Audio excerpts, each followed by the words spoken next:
இந்த புதிய துவக்கத்தால் உண்டாகும் பல்லாயிரம் இன்பங்களை குதூகலத்தோடு கொண்டாடுங்கள். அனைவருக்கும் என் இனிய புத்தாண்டு நல்வாழ்த்துக்கள்.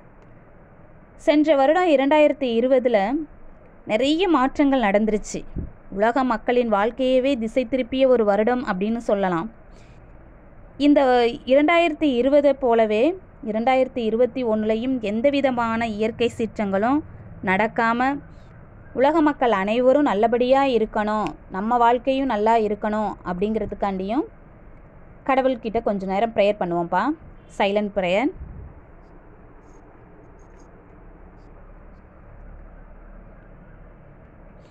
ஓகே, புத்தாண்டு, இந்த ஆங்கில புத்தாண்டு பார்த்தீங்க அப்படின்னா உலகத்தில் உள்ள எல்லா மக்களுமே கொண்டாடக்கூடிய ஒரு விழா அப்படின்னா இந்த ஆங்கில புத்தாண்டு தான். ஒரு சில விழாக்கள் ஒரு சில இடங்களில் மட்டும்தான் செலிப்ரேட் பண்ணுவாங்க. ஆனால் இந்த ஆங்கில புத்தாண்டு மட்டும்தான் உலக மக்கள் எல்லாருமே கொண்டாடக்கூடிய ஒரு விழாவாக இருக்கும். புத்தாண்டு அப்படின்னோனையுமே நம்ம நினைவுக்கு வருவது தீர்மானம், ரிசொல்யூஷன். இந்த புதிய வருடத்தில் ஏதாவது ஒரு புதுசு நம்ம செய்யணும், இல்லை புதிய செயலை நம்ம கடைபிடிக்கணும் அப்படிங்கிறதுக்காண்டி எடுத்துக்கொள்கிறது தான் இந்த ரிசொல்யூஷன். அது எல்லாருமே எடுத்திருப்பீங்க. ஒரு சிலர் எடுக்காமல் இருந்தாலும் இந்த ஆண்டில் நம்ம எடுத்துக்குவோம். ஒரு எடுத்துக்காட்டுக்கு பார்த்தீங்க அப்படின்னாக்க, நம்ம உணவு பழக்க வழக்கங்களில் மாற்றத்தை கொண்டுட்டு வரணும் அப்படிங்கிறதுக்காண்டி எடுத்துக்குவாங்க. அடுத்தது நல்ல சிந்தனைகளை சிந்திக்கணும் அப்படிங்கிறதுக்கும் இந்த ரிசொல்யூஷன் எடுப்பாங்க. சேமிக்கிறது, அடிக்கடி நம்ம படிக்கணும், இல்லை தொலைக்காட்சி பார்க்கும் நேரத்தை குறைச்சிக்கலாம், பிறருக்கு உதவி செய்கிறது, புதிய நண்பர்களை உருவாக்கிக்கிறது, கடவுள்கிட்ட அதிக நேரம் ப்ரேயர் பண்ணுறது, இந்த மாதிரி ஒரு சில விஷயங்களுக்காண்டி நம்ம அந்த ரிசொல்யூஷன் எடுத்துக்குவோம். இது எப்போ ரிசொல்யூஷன் எடுக்க ஆரம்பித்தாங்க, தீர்மானங்களை எப்போ உருவாக்குனாங்க அப்படின்னா, இது எப்போ ஆரம்பித்தாங்க அப்படின்னு ஒரு கரெக்டாக சொல்ல முடியாது. ஏன் அப்படின்னாக்க, இது பழையங்காலத்திலேருந்தே இதை கடைபிடிச்சிட்ருக்காங்க. இதை முதல்ல கடைபிடித்தவங்க யார் அப்படின்னாக்க ரோமர்கள் தான். இவங்க சானுசு அப்படின்ற ஒரு கடவுளுக்கு முன்னாடி போய் உறுதிமொழி எடுத்துக்குவாங்களாம். எதுக்காண்டி அப்படின்னாக்க, கடன் வாங்கியிருப்பாங்களாம் இவங்க. இந்த கடனை இந்த வருடத்துலையாவது நான் கண்டிப்பாக திருப்பி கொடுத்துருவேன் அப்படிங்கிறதுக்காண்டி இந்த கடவுள் முன்னாடி போய் உறுதிமொழி எடுத்துக்கிட்டாங்களாம். இது அப்படியே நாளடைவில் அப்படியே மாறி மாறி இப்போ நம்மளோட தேவைகளுக்காண்டியும் நம்மளோட வாழ்க்கையில் ஏதாவது ஒரு மாற்றத்தை கொண்டுட்டு வரணுங்கிறதுக்காண்டியும் இந்த தீர்மானங்களை நம்ம எடுத்துக்கிட்டு இருக்கோம். சரி, நம்மளும் நல்ல ஒரு தீர்மானத்தோடு இந்த ஆண்டை நம்ம துவங்குவோம்ப்பா. இன்றைக்கி நம்ம வகுப்பில் பார்க்க போகிறது வகுப்பறை தான். ஆமாம், பள்ளிக்கூடத்தை பற்றி தான் இன்றைக்கி பார்க்க போகிறோம். இந்த படத்தை பார்த்தோன்னே எல்லாருக்கும் ரொம்ப ஆசை, அப்படி தானேப்பா? ஆமாம், ஆசை ஆசை ஆசை பள்ளி செல்ல ஆசை, பள்ளி செல்ல ஆசை, படிக்க படிக்க ஆசை, படிக்க படிக்க ஆசை, பாடம் படிக்க ஆசை, பாடம் படிக்க ஆசை, பண்டிதனாக ஆசை. எல்லாருக்கும் ரொம்ப ஆசைப்பா. எப்போ ஸ்கூலுக்கு போவோம், எப்போ நம்ம நம்மளோட ஃப்ரெண்ட்ஸை பார்ப்போம், டீச்சர்ஸை பார்ப்போம் அப்படின்றது எல்லாருக்குமே ரொம்ப ஆசையாக இருக்கும், அப்படி தானே? நமக்கு மட்டும் இல்லைப்பா, வயசானவங்கக்கிட்ட நீங்கள் போய் கேட்டாலும் சரி, இல்லை யாருக்கிட்ட ஒரு உயர் பதவியில் இருக்கிறவங்கள்ட்ட போய் கேட்டாலும் சரி, உங்களுக்கு வாழ்க்கையில் ரொம்ப ரொம்ப மறக்க முடியாத விஷயங்கள் என்ன, மறக்க முடியாத செயல் என்ன அப்படின்னாக்க அவங்க அந்த பள்ளிப்பருவ வாழ்க்கையை தான் சொல்லுவாங்க. ஏன்னா யாரோட வாழ்க்கையிலையுமே பள்ளிப்பருவம் அப்படிங்கிறது ரொம்ப ரொம்ப முக்கியமானதாக இருக்கும். ஒரு நாள் போய் ஏபிஜே அப்துல் கலாம் ஐயா கிட்ட போய் கேள்வி கேட்டிருக்காங்க. உங்கள் வாழ்க்கையில் நீங்கள் இவ்வளோ பெரிய ஆளாயிட்டீங்க, ஒரு நாட்டோட ஜனாதிபதியாகவே ஆயிட்டீங்க, இருந்தாலும் உங்கள் வாழ்க்கையில் மறக்க முடியாத நிகழ்வு அப்படின்னா என்ன அப்படின்னு சொல்லி கேட்குறாங்க. அவர் சொன்ன ஒரே ஒரு காரணம், என்னோடய பள்ளி பருவம் தான். ஏன் உங்களுக்கு பள்ளி பருவத்தை அப்படி பிடிச்சிருக்கு அப்படின்னு சொன்ன உடனே, என்னோடய வாழ்க்கையவே திசை திருப்பிய ஒரு பருவம் அப்படின்னு சொன்னால் அது பள்ளி பருவம் மட்டும்தான் அப்படின்றாரு. அவங்கக்கிட்ட எடுத்து சொல்கிறாரு. என்ன அப்படின்னு கேட்டதுக்கப்புறம் ஒரு நாள் பார்த்தீங்கன்னாக்க அப்துல் கலாம் ஐயா வகுப்பறையை மாற்றி போயிட்டாங்க. உங்களை மாதிரி சின்ன பசங்களாக இருக்கிறப்ப ஸ்கூல் டேஸில் வகுப்பறைக்கு போகிறதுக்கு மாறி போயிட்டாங்க. இப்போ எல்லாம் பார்த்தீங்கன்னா டீச்சர்ஸ் தான் கிளாஸுக்கு வருவாங்க. அப்போ இருந்த காலகட்டங்களில் பார்த்தீங்க அப்படின்னாக்கா மாணவர்கள் தான் ஆசிரியரை தேடி போகணும். அப்படி போகிறப்ப பார்த்தீங்கன்னாக்கா இவர் தன்னோட வகுப்பறையை மாற்றி போயிட்டார், வேறு வகுப்புக்குள்ளே போயிட்டார். அந்த வகுப்பறையில் இருந்த ஆசிரியர் யார் அப்படின்னாக்கா மேக்ஸ் சார், கணித ஆசிரியர் இருந்தார். அவர் வந்து உன்னோட வகுப்பு எது, இங்கே எதுக்கு வந்த அப்படின்னு சொல்லி கேட்குறப்ப நான் வகுப்பறைக்கு தான் வந்தேன் அப்படின்னு சொல்லி சொல்கிறாரு. உடனே மேக்ஸ் சாருக்கு கோவம் வந்துடுது. உனக்கு வகுப்பே எதுன்னு தெரியலை, நீலாம் வந்து ஸ்கூலுக்கு என்னத்தை தான் வந்து படித்து என்னத்தை செய்ய போறியோ அப்படின்னு சொல்லி நல்லா சத்தம் போட்டு திட்டிட்டு அடிச்சிடுறாரு கோவப்பட்டு. வகுப்பறையே உனக்கு என்னன்னு தெரில, நீ எப்படி சாதிக்க போகிற அப்படின்னு, நீலாம் இனிமேல் ஸ்கூலுக்கு வர்றதே வேஸ்ட் அப்படின்னு சொல்லி திட்டிடுறார். ரொம்ப கடுமையான கோவத்தில் திட்டுறாரு.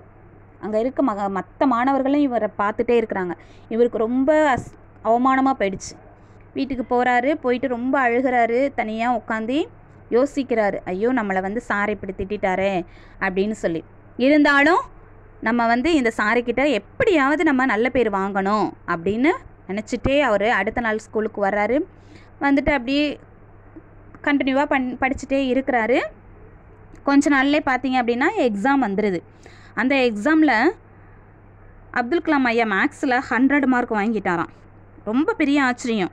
ஏன்னா இவெல்லாம் எதுக்கு உருப்பட மாட்டான் அப்படின்னு சொன்ன சாரோட சப்ஜெக்ட்லேயே 100 மார்க் வாங்கினது அந்த சாருக்கும் ரொம்ப ஆச்சரியமாக இருந்துச்சு. அடுத்த நாள் காலையில் பார்த்தீங்க அப்படின்னா காமன் ப்ரேயர் வைக்கிறாங்க. காமன் ப்ரேயரில் அப்துல் கலாமை மேலே அந்த மேக்ஸ் சார் கூப்பிட்றார் ஸ்டேஜுக்கு. கூப்பிட்டு இவன் வாழ்க்கையில் நல்ல ஒரு மனிதனாக வருவான், இவன் ஒரு பெரிய ஆளாக வருவான் அப்படின்னு சொல்லி சொல்கிறாரு. உடனே அங்கே இருந்த மாணவர்கள் எல்லாரும் வந்து பார்த்து ரொம்ப சிரிக்க ஆரம்பிச்சிட்டாங்க. என்னடா இவன் எதுக்குமே உருப்பட மாட்டான் அப்படின்னு சொல்லி சொன்னவர் இந்த சார் தான், இப்போ போய் இவன் நல்லா வருவான், மார்க் வாங்கினதுனால இவன் நல்லா வருவான் அப்படின்னு சொல்லி சொல்கிறாரே அப்படின்னு சொல்லி எல்லாம் சிரிக்கிறாங்க. சிரித்தாலும் அவங்க எல்லாரும் சிரிக்கிற வரைக்கும் இவர் வெயிட் பண்ணிகிட்ருக்கார் சாரு. சிரித்து முடித்ததுக்கப்புறம் திரும்பவும் சொல்கிறாரு, நான் யாரை ஒருத்தனை கண்டிக்கிறேனோ இல்லை யாரை ஒருத்தனை வாழ்த்துறனோ அவங்க கண்டிப்பாக பெரிய ஆளாக வருவாங்க. நான் சொல்கிறேன், இவன் நிறைய மக்கள் வாழ்த்துற அளவுக்கு பேரும் புகழுமா பேசுகிற அளவுக்கு இவன் நல்ல நிலைமைக்கு வருவான், மற்றவங்க இவனை மதிக்கிற அளவுக்கு இவன் ஒரு பெரிய ஆளாக வருவான் அப்படின்னு சொல்லி அந்த சார் சொல்கிறார். அதே மாதிரியே இன்றைக்கி ஒரு பெரிய ஜனாதிபதியாக ஆயிட்டேன் அப்படின்னு சொல்லி சொல்கிறார். அன்னைக்கு வந்து என்னைய எதுக்குமே லாய்க்கில்லை அப்படின்னு சொல்லி சொன்னவரும் அந்த சார் தான். என்னைய வந்து பெருமைப்படுத்தி என் மேலே நம்பிக்கை வச்சவரும் அந்த சாரு தான். அன்னைக்கு அந்த சாரு என்னை திட்டினாரு அடித்தாருன்னு நான் சோர்ந்து போய் உக்காந்துருந்தேன் அப்படின்னா இன்றைக்கி வந்து இந்த பெரிய நிலைமைக்கு நான் வந்திருக்க மாட்டேன். என்னோடய வாழ்க்கையில் பெரிய ஒரு திருப்பு முனையாக இருந்தது என்னோடய கணித ஆசிரியர் தான் அப்படின்னு சொல்லி அந்த சாரை பற்றி சொன்னாராம். இதுதான் என்னோடய வாழ்க்கையில் ரொம்ப ரொம்ப மறக்க முடியாத நிகழ்வும் கூட. அன்னைக்கு சார் என்னை கண்டிக்கலை அப்படின்னா நான் இன்றைக்கி ஒரு வைராக்கியத்தோட ஒரு வெறித்தனமாக நான் படிச்சிருக்க மாட்டேன், என்னோடய வாழ்க்கையில் எதையாவது சாதிக்கணும்னு நினச்சிருக்க மாட்டேன். அவர் தான் என்னோட தூண்டுகோல் அப்படின்னு சொல்லி சொன்னாராம். நம்மளும் ஏதாவது ஒரு இடத்துல வந்து நம்மளை யாரோ ஒருத்தர் நமக்கு கண்டிச்சிருப்பாங்கப்பா, அது ஆசிரியராக இருந்தாலும் சரி பெற்றோர்களாக இருந்தாலும் சரி, நம்மளோட வாழ்க்கைக்காக தான் நமக்கு கண்டிப்பு அப்படின்றத செய்வாங்க. அவங்க கண்டிச்சிட்டாங்களே, நம்மளை அடிச்சிட்டாங்க திட்டாங்க அப்படின்னு நம்ம சோர்ந்து போய் உட்காந்துடக்கூடாது. அதை ஒரு வைராக்கியத்தோடு எடுத்துக்கிட்டு நம்ம ஒரு பெரிய மனுஷனாக வரணும் அப்படின்ற எண்ணத்தோடு நம்ம தன்னம்பிக்கையோடு இருக்கணும். இன்றைக்கி நம்ம வகுப்பறைக்குள்ளே போவோம். ரொம்ப ஆசை அப்படி தானே, நம்ம வகுப்பறை ஸ்கூலுன்னு சொன்ன உடனே நம்மளோட கிளாஸ் தான் ஞாபகம் வரும். என்னோடய ஃப்ரெண்ட்ஸோடு உட்காந்துருந்த இடம் இது நான் வந்து என் டீச்சர்ஸ்கிட்ட நான் பேசுனது அப்படின்னு நம்ம அந்த கிளாஸு ஞாபகம் வந்துரும்ப்பா. இன்றைக்கி அந்த வகுப்பறையில் இருக்கக்கூடிய பொருட்களை பற்றி தான் நம்ம பார்க்க போகிறோம். புத்தகம் அப்படின்னு சொன்னோம், நம்ம புக்ஸை தான் புத்தகம் அப்படின்னு சொல்லுவோம். அப்துல் கலாம் வந்து ஐயா வந்து ஒரு நல்ல ஒரு பொன்மொழி சொல்லியிருக்காருப்பா. ஒரு நல்ல புத்தகம் 100 நண்பர்களுக்கு சமம், ஆனால் ஒரு நல்ல நண்பன் ஒரு நூலகத்திற்கே சமம் அப்படின்னு சொன்னார். ஒரு நல்ல புக்கு பார்த்தீங்க அப்படின்னாக்க நமக்கு 100 நண்பர்களுக்கு சமம் அப்படின்னு இருக்காரு. ஏன் அப்படி சொன்னார் அப்படின்னா, உன்கிட்ட 100 ஃப்ரெண்ட்ஸ் இருந்தாலும் உன் கூட ஏதாவது ஒரு நேரத்தில் ஒவ்வொருத்தரும் ஒவ்வொரு கருத்துக்களை சொல்லுவாங்க. உனக்கு ஏதாவது சந்தேகம் எழுந்துச்சு அப்படின்னாக்கா அவங்க தீர்த்து வைப்பாங்க. ஆனால் அந்த ஒரே ஒரு புக்கு மட்டுமே போதுமா, ஒரு நல்ல புக்கு நீ கையில் வச்சுருந்தேன்னா எந்த சந்தேகத்துக்கு வேணாலும் நமக்கு வந்து அதில் விடை கிடைக்கும், நம்ம அறிவை வளர்க்கக்கூடியது அப்படின்னு சொல்கிறாரு. ஆனால் ஒரே ஒரு நல்ல நண்பன் நீ கூட வச்சுக்கிட்ட அப்படின்னா ஒரு லைப்ரரிக்கே சமம், நூலகத்திற்கே சமம் அப்படின்றாரு. நூலகத்தில் ஒரே ஒரு புக்கு மட்டும் இருக்காது, நிறைய புக்ஸ் இருக்கும். நமக்கு எந்த விதமான கேள்விகளுக்கும் எங்கே வேணாலும் அந்த புக்குக்குள்ளே இருந்து நம்ம எடுத்துக்கலாம். ஸோ சந்தேகத்துக்கு விடை வந்து அந்த புக்கில் இருக்கும். அதனால தான் உன்னோட நூலகத்திற்கு ஒரே ஒரு நல்ல நண்பன் ஒரு நூலகத்திற்கே சமம் அப்படின்னு சொல்கிறாரு. ஸோ நம்ம புக்கு மட்டும் இல்லை, நம்மளோட இருக்கக்கூடிய ஃப்ரெண்ட்ஸும் ஒரு நல்ல ஃப்ரெண்ட்ஸாக நம்ம தேர்ந்தெடுத்துக்கணும். அது இந்த ஆண்டுலேருந்து நல்ல ஃப்ரெண்ட்ஸாக தேர்ந்தெடுத்துக்கங்கப்பா. அடுத்தது பை. புத்தகத்தை எடுத்து செல்வது பை. பேகு சொல்லுவீங்க இல்லையா, பேகு, அது பை. அடுத்தது தாட்கள். என்னடா அது தாட்கள், நம்ம கேள்விப்படாத ஒரு பேராக இருக்கே அப்படின்னு யோசிக்கிறீங்களா? வேறு ஒன்றும் இல்லைப்பா, பேப்பர். நீங்கள் நோட்டில் யூஸ் பண்ணுறீங்க, நோட்டில் இருக்கும் இல்லையா, அதுதான் பேப்பர். ஒரே ஒரு பேப்பர் இருந்தால் அது தாள். நிறைய பேப்பர்ஸ் இருந்துச்சு அப்படின்னாக்க அது தாட்கள். தாள்னா ஒருமை, தாட்கள் பன்மை. நோட்டில் நிறைய பேப்பர் இருக்கும் இல்லையா, அதனால தான் அது தாட்கள் அப்படின்னு சொல்கிறோம். அடுத்தது கரிக்கோல்.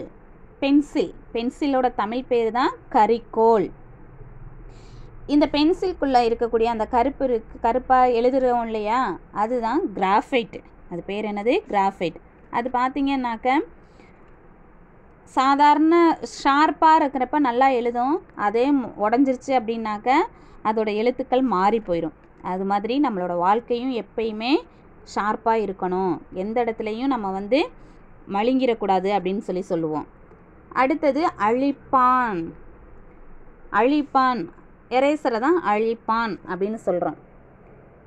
எரேசரும் இந்த அழிப்பானும் கரிக்கோளும் ஒரு நாள் பேசிக்கிட்டு இருந்துச்சுங்களாம். அப்போ வந்து பென்சில் சொன்னிச்சான், என்னைய மன்னிச்சுக்கோ அப்படின்னு எரேசர்கிட்ட கேட்டுச்சான். அதுக்கு எரேசர் சொன்னிச்சான், ஏன் என்கிட்ட வந்து நீ வந்து மன்னிப்பு கேட்குற அப்படின்னு. இல்லைப்பா, நான் செய்கிற எல்லா தவறுகளையும் நீ தான் வந்து திருத்திக்கிட்டு இருக்க. ஸோ நான் வந்து நல்லா இருக்கணும் அப்படிங்கிறதுக்காண்டி உன்னோட வாழ்க்கையை ரொம்ப அர்ப்பணிக்கிறேன் அப்படின்னு சொல்லிச்சான்.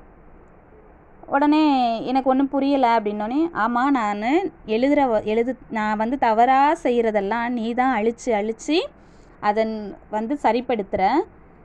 அப்படியே அழித்து உன்னோட வாழ்க்கையை நீயும் தேஞ்சிக்கிட்டே போய் கடைசியில் நீயே இல்லாமல் போயிடுற.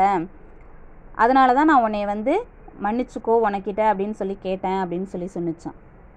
ஆமாப்பா. அதுக்கு எரேசர் சொன்னிச்சான், இது வந்து கடவுள் எனக்கு கொடுத்த ஒரு வாய்ப்பு, சந்தர்ப்பம். நான் வந்து உன்னைய திருத்தணும், நீ செய்கிற தவிர நான் அழிக்கணும் அப்படின்னு எனக்கு கடவுள் ஒரு வாய்ப்பு கொடுத்துருக்காரு. அதை தான் நான் கரெக்டாக செய்கிறேன், அதனால் நீ என்கிட்ட மன்னிப்பு கேட்க வேண்டாம் அப்படின்னு சொன்னிச்சான். அது மாதிரி தான் நம்ம பெற்றோர்களும். நீ பென்சில் மாதிரி, நீ நீ தவறு செஞ்சாலும் அவங்க உன் தவறுகளை திருத்தி கடைசியில் அவங்க திருத்தி உன் வாழ்க்கை ஃபுல்லாக அவங்களோட வாழ்க்கையை சாக்ரிஃபைஸ் பண்ணுறாங்க. அவங்க வாழ்க்கையவே உனக்காண்டி அர்ப்பணிக்கிறாங்க, இந்த எரேசர் மாதிரி.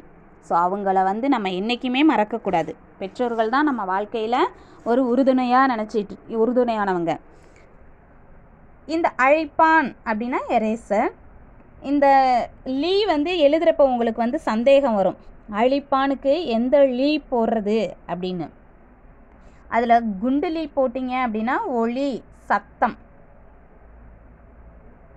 அடுத்தது ஒளி அப்படின்னா வெளிச்சம். அடுத்தது சிறப்பு இழி வந்தால் அழித்தல். அதனால் இந்த அழித்தலில் குண்டுலியும் போடக்கூடாது, மத்தளலியும் போடக்கூடாது. ஸோ சிறப்பு லீ போட்டால் தான் அதை அழித்தல். குண்டுலி வந்துச்சு அப்படின்னா ஒளியில் சத்தம். 3 லீயும் பாருங்கப்பா ஒரே மாதிரி, ஒளி ஒளி ஒளி. அந்த சத்தம் வந்து சவுண்டு வந்து ஒரே மாதிரி இருந்தாலும் பொருள் வேறுபடுது. இதுதான் நம்ம தமிழ் எழுத்துக்களில் ஒரு சிறப்பு. அடுத்தது விரிசல் சீவி. ஷார்ப்னருக்கு விரிசல் சீவி. ஷார்ப்னர் என்னன்னு சொல்லுவோம்? விரிசல் சீவி இல்லை துருவி அப்படின்னு சொல்லலாம். துருவி அப்படின்னு சொல்லலாம், விரிசில் சீவி. ஏன் அதை விரிசில் சீவின்னு மட்டும் சொல்லலாமே அப்படின்னாக்க, அந்த பென்சிலில் இருக்கக்கூடிய அந்த மரத்தாலான அந்த குச்சி இருக்கு இல்லையா, அந்த குச்சியை தான் விரிசில் அப்படின்னு சொல்கிறோம். அது சீவ அந்த பட்டையாக வெளியில் வரும் இல்லையா, அந்த பட்டையை தான் விரிசில் அப்படின்றோம். அந்த விரிசிலை சீவுறதுனால இது விரிசில் சீவி. அடுத்தது அளவுகோல். எதை வேணாலும் நம்ம மெஷர் பண்ணுறதுக்கு, கணக்கிடுறதுக்கு இந்த அளவுகோல் ரொம்ப ரொம்ப முக்கியம். இப்போ ஒரு பால் வாங்க போனாலும் அளவு வேணும், இல்லை ஒரு எண்ணெய் வாங்கினாலும் அளவு வேணும், இல்லை ஒரு ட்ரெஸ் எடுக்க டேடி மம்மி போகிறாங்கன்னா அந்த ட்ரெஸ் எடுக்கவும் அந்த இடத்துல அளவு பயன்படுது. ஆனால் உங்களுக்கு பயன்படக்கூடியது இந்த அளவுகோல், ஸ்கேலு. இதுதான் ஸ்கேலுன்னு சொல்லுவோம். இது ஸ்மால் ஸ்கேல், லாங் ஸ்கேல் அப்படின்னு சொல்லுவோம். ஸ்மால் ஸ்கேல்னால் உனக்கு 30 வரைக்கும் தான் அந்த சென்டிமீட்டரோட அளவு கொடுத்துருப்பாங்க. அடுத்தது 15 வரைக்கும் தான் கொடுத்துருப்பாங்க இந்த சின்ன ஸ்கேலோட அளவு. பெரிய ஸ்கேல் தான் உங்களுக்கு 30 சென்டிமீட்டர் கொடுத்துருப்பாங்க. இது அளவுகோல். இது உங்கள் பாக்ஸ்குள்ளேயே சின்னதாக வச்சுக்கலாம் அப்படிங்கிறதுக்காண்டி தான் இந்த அளவுகோல். அடுத்தது எழுதுகோல். அளவுகோல், எழுதுகோல் ரெண்டுலேயுமே பாருங்கள், ஒரே கோல்ங்கிறது சேமாக வந்துருச்சு. அதில் அளவு அப்படின்னு 3 எழுத்து தான் எழுத போகிறீங்க. இதில் எழுது அப்படிங்கிற 3 எழுத்து தான். ரெண்டுக்குமே கோல் அப்படின்னு முடிஞ்சிருக்கு. அளவுகோல், எழுதுகோல். அளவுகோல் அப்படின்னா ஸ்கேலு, எழுதுகோல் அப்படின்னா பேனா சொல்கிறோம் இல்லையா, பென். அடுத்தது மேசை. டேபிள் தான் நம்ம மேசை அப்படின்னு சொல்லுவோம். நாற்காலி. நாற்காலிக்கு 4 கால்கள். நாற்காலிக்கு 4 கால்கள். அடுத்தது கணினி. கணினியை கண்டுபிடிச்சவர் யார் அப்படின்னா சார்லஸ் பாப்பேஜ். கணினியின் தந்தை சார்லஸ் பாப்பேஜ். இப்போ நம்ம லேப்டாப் யூஸ் பண்ணுறீங்க இல்லையா, அது மடிக்கணினி அப்படின்னு சொல்லுவோம். இந்த டேபிளில் வச்சு நம்ம வச்சுருக்க கம்ப்யூட்டரை கணினி அப்படின்னு சொல்லுவோம். நம்ம இந்த லேப்டாப்புக்கு தமிழில் மடிக்கணினி. ஏன்னா நம்ம லேப்பில் வச்சுருக்கோம் இல்லையா, லேப்டாப், மடிக்கணினி அப்படின்னு சொல்லுவோம். அடுத்தது கூடை, டஸ்ட்பின். டஸ்ட்பினை கூடை அப்படின்னு சொல்லுவோம். அடுத்தது கரும்பலகை. கரும்பலகை அப்படிங்கிறது போர்டு தான். இப்போ முன்னாடிலாம் பார்த்தீங்கன்னா இந்த மாதிரி குச்சி வச்சுருப்போம். நம்ம எல்கேஜி யூகேஜிலலாம் வச்சுருக்கோம் இல்லையா, எல்கேஜிலலாம் வச்சுருக்கோம் இல்லையா, அதுதான். ஆனால் இப்போ போர்டு செவுத்துலேயே செட் பண்ணிடுறாங்க. இந்த கரும்பலகையில் தான் நம்ம என்ன வேணாலும் எழுதலாம்ப்பா. நம்ம பேப்பரில் எப்படி வெறுமனே இருக்கிற பேப்பரில் நம்மளோட எழுத்துக்களும் படங்களும் எப்படி அழகு சேர்க்குமோ, அதே மாதிரி இந்த கரும்பலகை நம்மளோட அறிவை வளர்க்கக்கூடியது இந்த கரும்பலகை. ஏன்னா என்ன சாரு டீச்சர்லாம் பார்த்தீங்க அப்படின்னாக்கா எது வேணாலும் எழுதி போட்டு உங்களுக்கு சொல்லி கொடுக்குறப்ப அந்த அறிவை கற்பிக்கிறாங்க. அறிவை புகட்டுறதுனால இந்த கரும்பலகை பயன்படுது. அடுத்தது அழிப்பான். அங்கே நம்ம பென்சில் எழுதுகிறப்ப கரிக்கோளை எழுதுறத அழைக்கிறதுக்கு பயன்படுறது எரேசரையும் அழிப்பான் தான் சொல்கிறோம். இங்கே கரும்பலகையில் எழுதியிருக்கத அழைக்கிறதுக்கும் இந்த டஸ்டர், அழிப்பான் அப்படின்னு சொல்கிறோம். இதை துடைப்பான்னு சொல்லலாம். இந்த இடத்துல தூசு தட்டுதல் அப்படின்னு சொல்லுவோம். ஆனால் வேண்டாம், இங்கே அழிப்பான் மட்டும் ஞாபகம் வச்சுக்கிட்டா போதும். நிறைய தமிழ் பெயர்கள் அதுக்கு இருக்குது. துடைப்பான் அப்படின்னு சொல்லலாம், இல்லை தூசு தட்டுதல் அப்படின்னு சொல்லலாம். ஆனால் நீங்கள் இங்கே நான் அழிப்பான் மட்டும் ஞாபகம் வச்சுக்கோங்க. போர்டு அழைக்கிறதுக்கும் அழிப்பான்னு ஞாபகம் வச்சுக்கோங்க அந்த டஸ்டரை. பென்சிலில் எழுதுகிறப்ப எரேஸ் பண்ணுறது எரேசரையும் அழிப்பான்னு ஞாபகம் வச்சுக்கோங்க. எரேசருக்கும் அழிப்பான், டஸ்டருக்கும் அழிப்பான், இது ரெண்டுமே ஒன்று தான், ஞாபகம் வச்சுக்கோங்க. அடுத்தது சுண்ணாம்பு துண்டு. நம்ம கரும்பலகையில் எழுத பயன்படக்கூடியது சுண்ணாம்பு துண்டு, சாக்பீஸ். இது சுண்ணாம்பில் செய்கிறதுனால இதை நம்ம சுண்ணாம்பு துண்டு அப்படின்னு சொல்கிறோம். அடுத்தது அலமாரி. நம்ம வீட்லேயும் இருக்கும், நம்ம ஸ்கூல்லையும் இருக்கும். புக்கு வைக்கிறதுனால இது புத்தக அலமாரி அப்படின்னு சொல்லுவோம். வீட்டில் அம்மா பாத்திரங்களை அடுக்கி வைக்கிறதுக்கு அலமாரி பயன்படுத்துவாங்க. மளிகை ஜாமான் வைக்கிறதுக்கு அலமாரி பயன்படுத்துவாங்க. ஆனால் நம்ம இங்கே பள்ளிக்கூடத்தில் ஸ்கூலில் புத்தகத்துக்கு வந்து புத்தகம் அடுக்கி வைக்கிறதுக்கு நம்ம பயன்படுத்துகிறதுனால இதை புத்தக அலமாரி அப்படின்னு சொல்லுவோம். இங்கே அலமாரின்னு ஞாபகம் வச்சுட்டாவே போதும். அடுத்தது கடிகாரம். எல்லா இடத்துலையுமே வீட்லேயும் சரி பள்ளிக்கூடத்துலேயும் சரி நமக்கு கடிகாரம் வச்சுருப்போம். கடிகாரம்னா வாட்ச், கிளாக்கு. மணி பார்க்குறதுக்கு ரொம்ப ரொம்ப யூஸ்ஃபுல்லாக இருக்கக்கூடியது இந்த கடிகாரம். ஸோ எப்பயுமே வந்து நேரத்தை வீணாக்கவே கூடாது அப்படின்னு சொல்லுவோம். ஆமாப்பா, ஒரு பெரிய பணக்காரர் இருந்தாராம். அந்த பணக்காரர் பார்த்தீங்க அப்படின்னாக்க நிறைய காசு பணம் எப்படா சம்பாதிப்போம் அப்படின்னு சொல்லி நிறைய சம்பாதிச்சாராம்.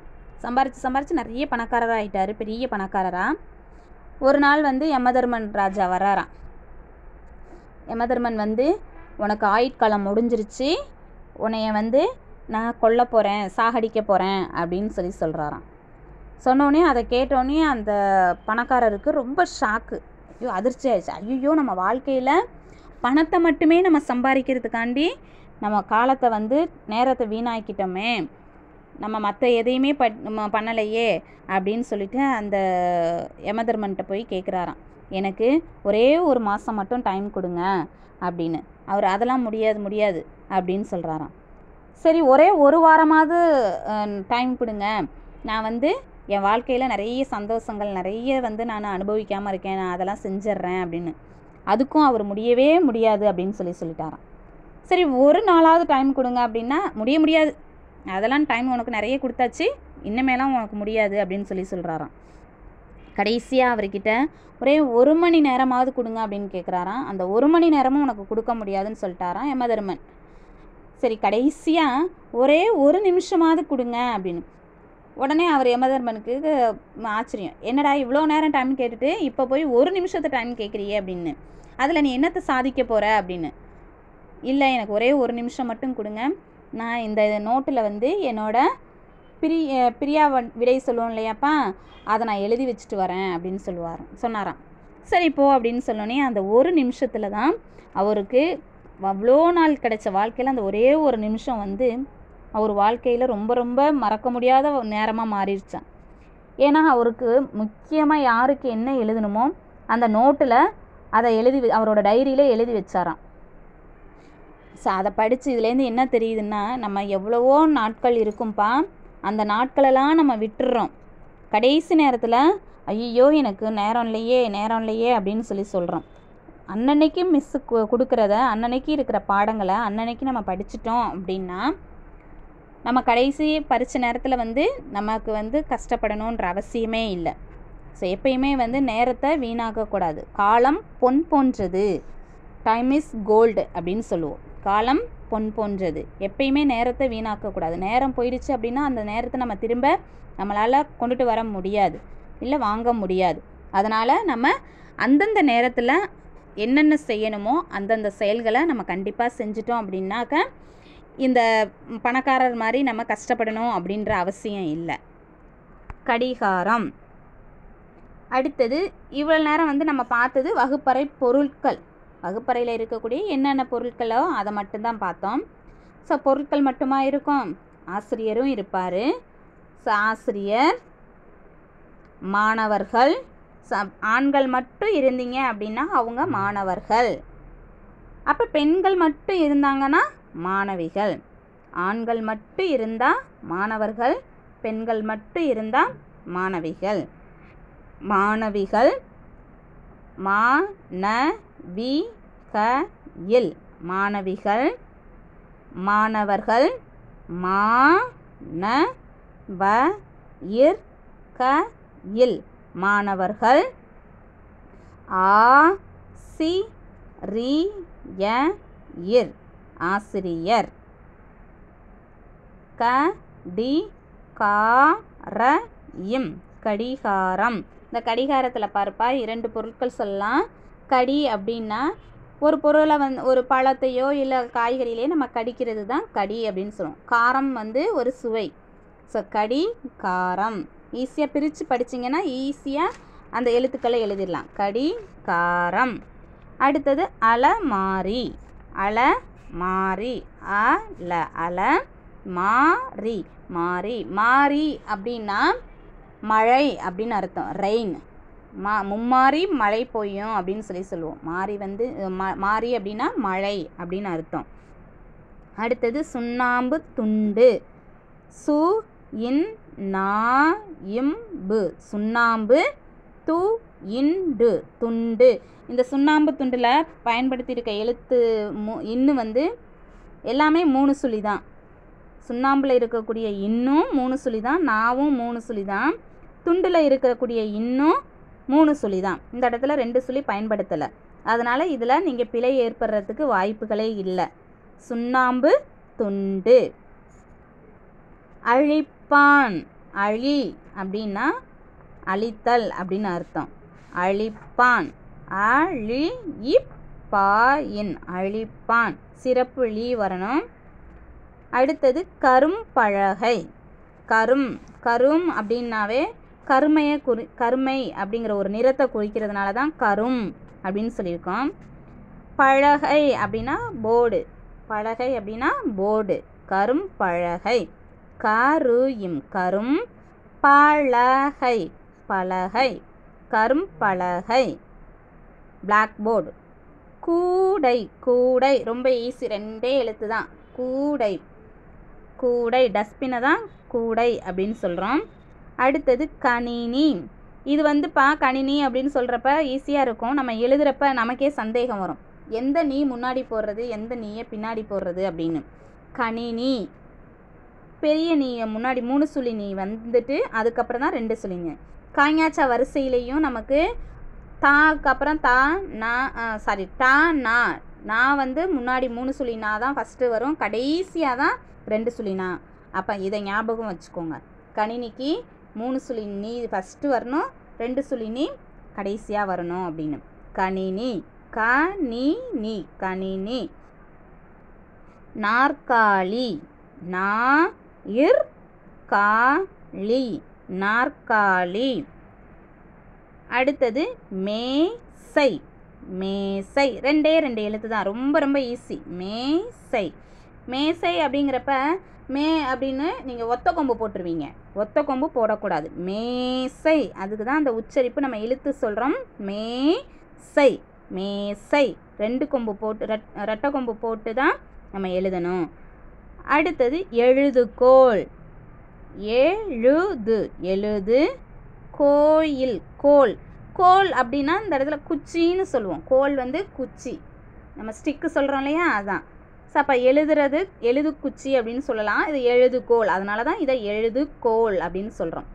எழுது கோயில். கோல் எழுதுகோல். அளவுகோல்.